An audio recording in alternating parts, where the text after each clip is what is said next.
সকল দিদিরা আশা করি আমার ভালো আছো। অঙ্গনারী দিদিরা, অঙ্গনারী আমরা 100% নারী এবং আশাকর্মী তারা 100% নারী, মানে পুরুষের এখানে ভূমিকা নেই। তবু আমাদের দপ্তরে সিডিপিও আছেন বা আমাদের সুপারভাইজারও কিন্তু 100% নারী। তো যাই হোক, আজ যে বিষয় নিয়ে কথা বলবো, আজকের 21 তারিখ ছিল, প্রায় শেষের মুখে দিনটা। আশা দিদিদের একটা আন্দোলন ছিল।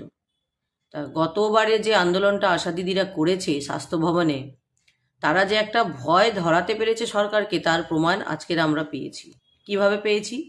বিভিন্ন জায়গায় আশাকর্মীরা যারা আসছিল দূর দূরান্ত গ্রামাঞ্চল থেকে, তাদেরকে মাঝ রাস্তাতেই আটকে দেওয়া হয়েছে। মানে কলকাতা শহর পর্যন্ত তাদেরকে পৌঁছাতে দেওয়া হয়নি। তার মানেটা কি? যে একটা ভয় আছে, সরকারের মনে একটা ভয় ধরেছে যে এই আন্দোলন যদি এদের সফল হয় তাহলে আমাদের বিপদ আছে। তা সেই আন্দোলন কিন্তু এইভাবে প্রতিরোধ করা যায় না।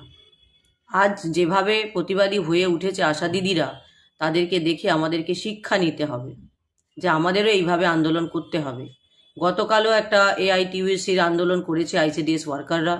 অসংখ্য ধন্যবাদ দিদিদেরকে দেব, কারণ এই প্রতিবাদটাই যে যে সংগঠনই করি, আমাদের সকলের উদ্দেশ্য কিন্তু আমাদের অনারিয়াম বৃদ্ধি, সাম্মানিক বৃদ্ধি, আমাদের জ্বালানি ফুয়েল বৃদ্ধি, এবং আমাদেরকে যে খাটিয়ে নেওয়া হচ্ছে, ডবল ডবল কাজ করিয়ে একটা অনারিয়াম দেওয়া হচ্ছে, তার প্রতিবাদ, বা আমাদের যে ন্যায্য পাওনাগুলো সেগুলো থেকে আমরা বঞ্চিত, সেই প্রতিবাদগুলো আমাদেরকে করতে হবে।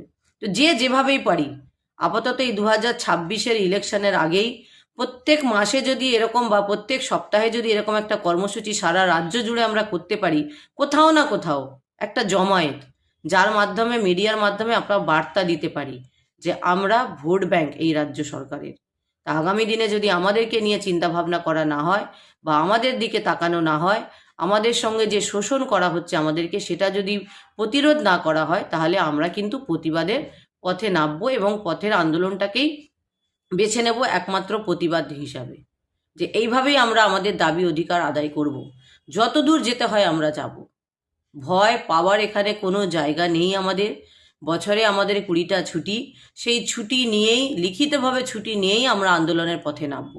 আমরা ব্যক্তিগত হিসেবে যদি নিজের ব্যক্তিগত জীবনে আনন্দ ফুর্তি করার জন্য 10 দিন 12 দিন 8 দিন ছুটি নিয়ে যেতে পারি দেশের রাজ্যের বাইরে, বা আমরা আমাদের এই বিভিন্ন শহরের জেলার বাইরে, তাহলে নিশ্চয়ই নিজেদের ভবিষ্যতের জন্য, নিজেদের এই যে সাম্মানিক জীবন, যে একটা কাজের সাথে আমরা যুক্ত, তার অনারিয়াম বৃদ্ধির জন্য বা আমাদের সেই ন্যায্য পাওনাগুলো আদায়ের জন্য আমাদেরকে পথের আন্দোলন করতে হবে।